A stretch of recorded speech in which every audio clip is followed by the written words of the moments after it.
9ನೇ ತರಗತಿ ಪ್ರಥಮ ಭಾಷೆ ಕನ್ನಡ ರೂಪನಾತ್ಮಕ ಮೌಲ್ಯಮಾಪನ 4 ಪ್ರಶ್ನೆ ಪತ್ರಿಕೆ ಮತ್ತು ಉತ್ತರಗಳು. ಕೆಳಗಿನ ಪ್ರಶ್ನೆಗಳಿಗೆ ಅಥವಾ ಅಪೂರ್ಣ ಹೇಳಿಕೆಗಳಿಗೆ 4 ಆಯ್ಕೆಗಳನ್ನು ನೀಡಲಾಗಿದೆ. ಅವುಗಳಲ್ಲಿ ಸೂಕ್ತವಾದ ಉತ್ತರವನ್ನು ಆರಿಸಿ ಕ್ರಮಾಕ್ಷರದೊಂದಿಗೆ ಬರೆಯಿರಿ. ಪ್ರಶ್ನೆ ಸಂಖ್ಯೆ 1. ಪ್ರಾಧ್ಯಾಪಕರು ಪದವು ಈ ನಾಮಪದಕ್ಕೆ ಉದಾಹರಣೆಯಾಗಿದೆ. ಸರಿಯಾದ ಉತ್ತರ ಆಪ್ಷನ್ ಸಿ ಅನ್ವರ್ಥನಾಮ. ಮುಖ್ಯ ಪ್ರಶ್ನೆ 2.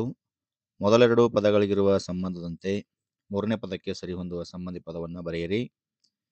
ಕಾವ್ಯ ಕಬ್ಬ, ಸಂಸ್ಕೃತ ಸಕ್ಕದ. ಮುಂದಿನ ಮುಖ್ಯ ಪ್ರಶ್ನೆ, ಕೆಳಗಿನ ಪ್ರತಿಯೊಂದು ಪ್ರಶ್ನೆಗಳಿಗೆ ಒಂದೊಂದು ವಾಕ್ಯದಲ್ಲಿ ಉತ್ತರ ಬರೆಯಿರಿ. ಪ್ರಶ್ನೆ 3. ತುಪ್ಪದೊಡನೆ ಯಾವುದನ್ನು ಬೆರೆಸಬಾರದು? ತುಪ್ಪದೊಡನೆ ಎಣ್ಣೆಯನ್ನು ಬೆರೆಸಬಾರದು. 4. ಅನ್ನವ್ವ ತನ್ನ ಅಣ್ಣನಿಗೆ ತಿನ್ನಲು ಏನನ್ನು ತಂದುಕೊಟ್ಟಳು? ಅನ್ನವ್ವ ತನ್ನ ಅಣ್ಣನಿಗೆ ತಿನ್ನಲು ರೊಟ್ಟಿ ಮತ್ತು ಗಟ್ಟಿ ಬ್ಯಾಳೆ ತಂದುಕೊಟ್ಟಳು. ಮುಂದಿನ ಮುಖ್ಯ ಪ್ರಶ್ನೆ, ಕೆಳಗಿನ ಪ್ರಶ್ನೆಗಳಿಗೆ 3 ಅಥವಾ 4 ವಾಕ್ಯಗಳಲ್ಲಿ ಉತ್ತರ ಬರೆಯಿರಿ. 5. ವಿರೂಪಾಕ್ಷನು ಗಿರಿಜೆಗೆ ಏನೆಂದು ಹೇಳಿದನು? ಶಿವನು ಗಿರಿಜೆಯನ್ನು ಕುರಿತು, ದೇವಿ ಕೇಳು, ನಮ್ಮ ಪುತ್ರನಾದ ಪುಷ್ಪದತ್ತನು ಭೂಲೋಕದಲ್ಲಿ ಹುಟ್ಟಿ ನಂಬಿ ಎಂಬ ಹೆಸರನ್ನು ಪಡೆದು ಸಂಸಾರದಿಂದ ಕೆಟ್ಟು ಹೋಗುವುದಕ್ಕೆ ಸಿದ್ಧನಾಗಿದ್ದಾನೆ. ಆತನಿಗೆ ಮುಂಚೆ ನೀಡಿದ ನಂಬಿಕೆಯ ಮಾತನ್ನು ಅನುಸರಿಸಿಕೊಂಡು ನಾವು ಕಳುಹಿಸಿದ ರುದ್ರ ಕನ್ನಿಕೆಯರಿಬ್ಬರು ಚೋಳ ದೇಶದ ತಿರುವಾರೂರು ಮತ್ತು ತಿರುವತ್ತಿಯೂರಲ್ಲಿ ಪರವೆ ಮತ್ತು ಸಂಕಿಲಿ ಎಂಬ ಹೆಸರಿನಿಂದ ಹುಟ್ಟಿದ್ದಾರೆ. ಅವರನ್ನು ಆತನೊಡನೆ ಸೇರಿಸಿ ಸಕಲ ಸುಖವನ್ನು ಪೂಜೆಯಾಗಿ ಸ್ವೀಕರಿಸಿ ಬರುವೆನು ಎಂದು ಹೇಳಿದನು. 6. ಕನ್ನಡಿಗರ ವಿಶೇಷತೆಯನ್ನು ಶ್ರೀವಿಜಯ ಹೇಗೆ ಸಾರಿದ್ದಾನೆ? ಕನ್ನಡ ನಾಡಿನ ಜನತೆ ಅಂದರೆ ಕನ್ನಡಿಗರು ಸಾಹಿತ್ಯದ ಯಾವುದೇ ಪ್ರಕಾರವಾಗಲಿ ಚೆನ್ನಾಗಿ ಅರ್ಥ ಮಾಡಿಕೊಳ್ಳಬಲ್ಲರು, ಸ್ಪಷ್ಟ ಮಾತುಗಳಲ್ಲಿ ಅಭಿವ್ಯಕ್ತಪಡಿಸಬಲ್ಲರು. ಅಕ್ಷರ ಜ್ಞಾನವಿಲ್ಲದಿದ್ದರೂ ನಮ್ಮ ಜನಪದರು ಕಾವ್ಯವನ್ನು ಕಟ್ಟಬಲ್ಲರು, ಸೊಗಸಾಗಿ ಹಾಡಬಲ್ಲರು. ನಿಜವಾಗಿಯೂ ಕನ್ನಡಿಗರು ಬುದ್ಧಿಶಾಲಿಗಳು ಎಂದು ಶ್ರೀವಿಜಯ ಕವಿ ಮನಸಾರೆ ಹೊಗಳಿದ್ದಾರೆ. ಮುಂದಿನ ಮುಖ್ಯ ಪ್ರಶ್ನೆ, ಕೆಳಗಿನ ಕವಿ ಸಾಹಿತಿಯ ಜನ್ಮಸ್ಥಳ, ಕಾಲ, ಬಿರುದು ಅಥವಾ ಪ್ರಶಸ್ತಿಯನ್ನು ಕುರಿತು ವಾಕ್ಯ ರೂಪದಲ್ಲಿ ಬರೆಯಿರಿ. ಪ್ರಶ್ನೆ 7. ರಾಘವಾಂಕ.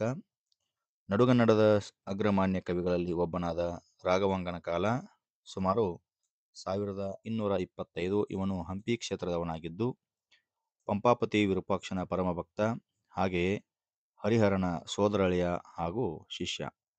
ಇವನು ಹರಿಶ್ಚಂದ್ರ ಕಾವ್ಯ, ಸಿದ್ದರಾಮ ಚಾರಿತ್ರ್ಯ, ವೀರೇಶ್ವರ ಚರಿತ್ರೆ, ಸೋಮನಾಥ ಚರಿತೆ, ಶರಭ ಚಾರಿತ್ರ್ಯ, ಹರಿಹರ ಮಹತ್ವ ಮುಂತಾದ ಕಾವ್ಯಗಳನ್ನು ಷಟ್ಪದಿ ಛಂದಸ್ಸುಗಳಲ್ಲಿ ರಚಿಸಿದ್ದಾನೆ. ಇವನು ಉಭಯ ಕವಿ ಕಮಲರವಿ, ಕವಿ ಶರಭ ಬೇರುಂಡ, ಷಟ್ಪದಿ ಬ್ರಹ್ಮ ಎಂಬ ಅಭಿಧಾನಗಳನ್ನು ಹೊಂದಿದ್ದು ಷಟ್ಪದಿ ಕಾವ್ಯ ನಿರ್ಮಾಪಕನೆಂಬ ಹೆಗ್ಗಳಿಕೆಗೆ ಪಾತ್ರನಾದನು. ಮುಂದಿನ ಮುಖ್ಯ ಪ್ರಶ್ನೆ, ಕೆಳಗಿನ ಪದ್ಯಭಾಗಕ್ಕೆ ಪ್ರಸ್ತಾರ ಹಾಕಿ ಘನವಿಭಾಗ ಮಾಡಿ ಛಂದಸ್ಸಿನ ಹೆಸರನ್ನು ಬರೆಯಿರಿ. ಒಂದು ಸಾಲನ್ನು ಕೊಟ್ಟಿದ್ದರೆ ಅದು ವೃತ್ತ ಛಂದಸ್ಸಿನಲ್ಲಿರುತ್ತದೆ. ಖ್ಯಾತ ಕರ್ನಾಟಕ ವೃತ್ತಗಳು 6 ಇದ್ದಾವೆ. ಅದರಲ್ಲಿ ಇಂಪಾರ್ಟೆಂಟ್ ಅಂದರೆ 2, ಉತ್ಪಲಮಾಲೆ ಮತ್ತು ಚಂಪಕಮಾಲೆ. ಕಟ್ಟುಗೆ ಕಟ್ಟದಿರ್ಕೆ ಕಡಲಂ ಕಪಿಸಂತತಿ ವಾಮನ ಕ್ರಮಂ. ನಾವು ಒತ್ತಕ್ಷರದ ಹಿಂದೆ ಗುರು ಹಾಕಬೇಕು, ಹೃಸ್ವಸ್ವರ ಇದ್ದರೆ ಲಘು ಹಾಕಬೇಕು. ಒತ್ತಕ್ಷರದ ಹಿಂದೆ ಗುರು, ಈ ರೀತಿಯಾಗಿ ಪ್ರಸ್ತಾರ ಹಾಕಬೇಕು. ಇದು ಅಕ್ಷರಗಣ ಆಗಿರೋದರಿಂದ 3 ಅಕ್ಷರಕ್ಕೆ ಒಂದೊಂದು ಗಣ ಮಾಡಬೇಕು. ಆಮೇಲೆ ಆ ಗಣದ ಗುರು ಲಘು ಮೊದಲಿದ್ರೆ ಭಯಗಣ, ಗುರು ಮೊದಲಿದ್ರೆ ಬಗಣ, ಲಘು ನಡುವಿದ್ರೆ ರಗಣ, ಈ ರೀತಿಯಾಗಿ ಹಾಕಬೇಕು. ಬ ರ ನ ಬ ಬ ರ ಈ ರೀತಿಯಾಗಿ ಬಂದರೆ ಅದು ಉತ್ಪಲಮಾಲಾ ವೃತ್ತ ಆಗುತ್ತದೆ. ಇಲ್ಲಾಂತಂದ್ರೆ ಗುರು ಒಂದಾದಿಯೋಳು ಉತ್ಪಲಂ.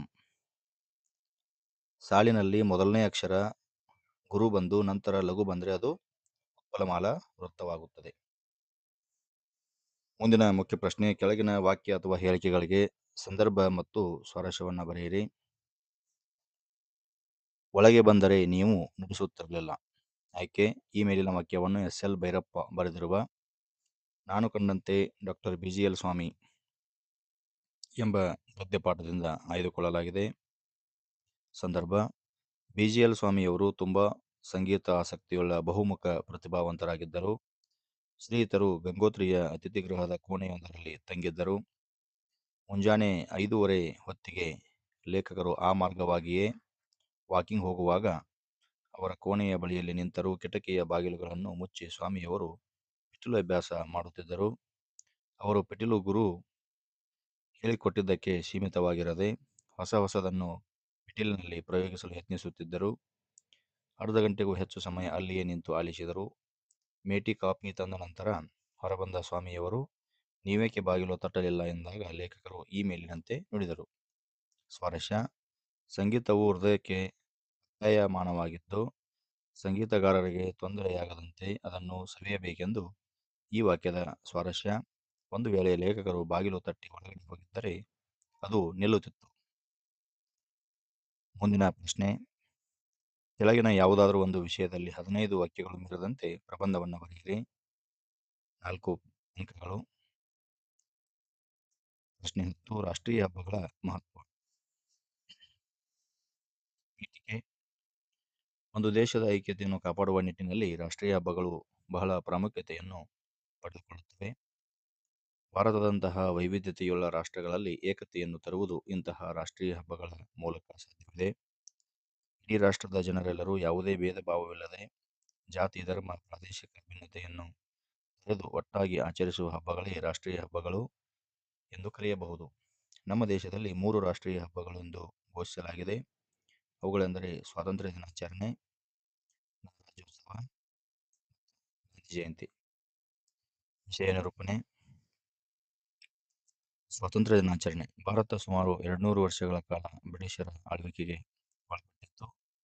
ವ್ಯಾಪಾರದ ಉದ್ದೇಶದಿಂದ ಬಂದ ಬ್ರಿಟಿಷರು ಭಾರತೀಯ ಅರಸರುಗಳು ದೌರ್ಬಲ್ಯಗಳನ್ನು ಉಪಯೋಗಿಸಿಕೊಂಡು ಭಾರತ ದೇಶದ ಆಡಳಿತದ ಚುಕ್ಕಾಣಿ ಹಿಡಿದಿದ್ದರು. ಭಾರತೀಯರಿಗೆ ಸ್ವಾತಂತ್ರ್ಯ ಎನ್ನುವುದೇ ಇರಲಿಲ್ಲ. ಹಾಗಾಗಿ ಭಾರತೀಯರೆಲ್ಲರೂ ಒಟ್ಟಾಗಿ ಬ್ರಿಟಿಷರ ವಿರುದ್ಧ ಸ್ವಾತಂತ್ರ್ಯ ಹೋರಾಟದ ರಣಕಹಳೆಯನ್ನು ಊದಿ ಕೊನೆಗೆ 1947 ಆಗಸ್ಟ್ 15ರಂದು ಸ್ವಾತಂತ್ರ್ಯವನ್ನು ಪಡೆದರು. ಆ ದಿನವನ್ನು ಪ್ರತಿ ವರ್ಷ ಭಾರತೀಯರೆಲ್ಲರೂ ಒಟ್ಟಾಗಿ ರಾಷ್ಟ್ರೀಯ ಹಬ್ಬವನ್ನಾಗಿ ಆಚರಿಸಿ ರಾಷ್ಟ್ರೀಯ ಐಕ್ಯತೆಯನ್ನು ಮೆರೆಯುತ್ತಾರೆ. ಅಂದು ಶಾಲಾ ಕಾಲೇಜು ಕಚೇರಿಗಳಲ್ಲಿ ರಾಷ್ಟ್ರೀಯ ಧ್ವಜವನ್ನು ಹಾರಿಸಿ ದೇಶಭಕ್ತಿ ಸಾರುವ ಕಾರ್ಯಕ್ರಮಗಳನ್ನು ಆಚರಿಸಿ ಒಗ್ಗಟ್ಟನ್ನು ಪ್ರದರ್ಶಿಸುತ್ತಾರೆ. 2. ಗಣರಾಜ್ಯೋತ್ಸವ. ಭಾರತ ದೇಶವು ಸ್ವಾತಂತ್ರ್ಯವನ್ನು ಪಡೆದ ನಂತರ ಆಡಳಿತದ ರೂಪುರೇಷೆಗಳನ್ನು ಸಿದ್ಧಪಡಿಸಲಾಗುತ್ತದೆ. ಆ ರೂಪುರೇಷೆಗಳನ್ನು ಒಳಗೊಂಡಿರುವುದೇ ನಮ್ಮ ಸಂವಿಧಾನ.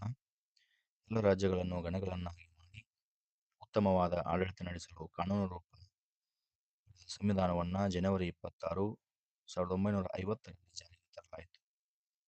ಗಾಂಧಿ ಜಯಂತಿ. ಯಾವುದೇ ಒಂದು ದೇಶದ ಜನರೆಲ್ಲರೂ ಒಟ್ಟಾಗಿ ಸೇರಲು ನಾಯಕತ್ವ ಬಹುಮುಖ್ಯ. ನಾಯಕರಿಲ್ಲದ ನಾವೇ ದಡ ಸೇರಲಾರದು. ಆದ್ದರಿಂದ ಅವರ ಆದರ್ಶಗಳನ್ನು ನೆನೆಯುತ್ತಾ ಅವರನ್ನು ಸ್ಮರಿಸುತ್ತಾ ಸ್ವಾತಂತ್ರ್ಯದ ಮಹತ್ವದ ಬಗ್ಗೆ ಕೊಂಡಾಡುವ ದಿನವಾಗಿದೆ. ಉಪಸಂಹಾರ. ಭಾರತದಲ್ಲಿ ರಾಷ್ಟ್ರೀಯ ಹಬ್ಬಗಳನ್ನು ಆಚರಿಸುವುದರಿಂದ ಪ್ರತಿಯೊಬ್ಬ ನಾಗರಿಕರಲ್ಲಿ ಏಕತೆ, ದೇಶಭಕ್ತಿ, ಸಂವಿಧಾನದ ಮಹತ್ವ, ನಾಯಕತ್ವದ ಮಹತ್ವ ಮುಂತಾದ ವಿಚಾರಗಳನ್ನು ತಿಳಿದುಕೊಳ್ಳಬಹುದು. ಅಥವಾ ರಾಷ್ಟ್ರೀಯ ಭಾವೈಕ್ಯ. ಪೀಠಿಕೆ: ಭಾರತವು ಅನೇಕ ಜನಾಂಗಗಳು, ಪಂಗಡಗಳು ಇರುವಂತಹ ಒಂದು ವಿಶಾಲ ರಾಷ್ಟ್ರ. ನಾವೆಲ್ಲರೂ ಭಾರತೀಯರು ಎಂಬ ರಾಷ್ಟ್ರೀಯ ಮನೋಭಾವನೆಯನ್ನು ಹೊಂದಿರುವುದೇ ರಾಷ್ಟ್ರೀಯ ಭಾವೈಕ್ಯತೆ. ವಿಷಯ ನಿರೂಪಣೆ. ಭಾರತವು ವಿವಿಧ ಧರ್ಮ, ಭಾಷೆ, ಬುಡಕಟ್ಟು ಜನಾಂಗಗಳನ್ನು ಹೊಂದಿದ್ದು ದೇಶದ ಯಾವುದೇ ಮೂಲೆಗೆ ಹೋದರೂ ಅಲ್ಲಿ ವೈವಿಧ್ಯತೆಯನ್ನು ಕಾಣುತ್ತೇವೆ. ವಂದೇ ಮಾತರಂ, ಸಾರೆ ಜಹಾಂ ಸೆ ಅಚ್ಚಾ, ಜನಗಣಮನ ಅಧಿನಾಯಕ, ವಸುದೈವ ಕುಟುಂಬಕಂ, ಸರ್ವೇ ಜನ ಸುಖಿನೋ ಭವಂತು ಎಂಬುದು ಭಾರತೀಯ ಸಂಸ್ಕೃತಿ. ಉಪಸಂಹಾರ. ಇತ್ತೀಚೆಗೆ ಭಾರತೀಯ ಸಂಸ್ಕೃತಿಯು ಪ್ರಗತಿ ಹಾಗೂ ಬದಲಾವಣೆಯ ಹಂತದಲ್ಲಿದೆ. ವಿಜ್ಞಾನ ತಂತ್ರಜ್ಞಾನದ ಅಭಿವೃದ್ಧಿಯ ಗಾಳಿಯು ಇಡೀ ವಿಶ್ವವನ್ನೇ ನಡುಗಿಸುತ್ತಿದೆ.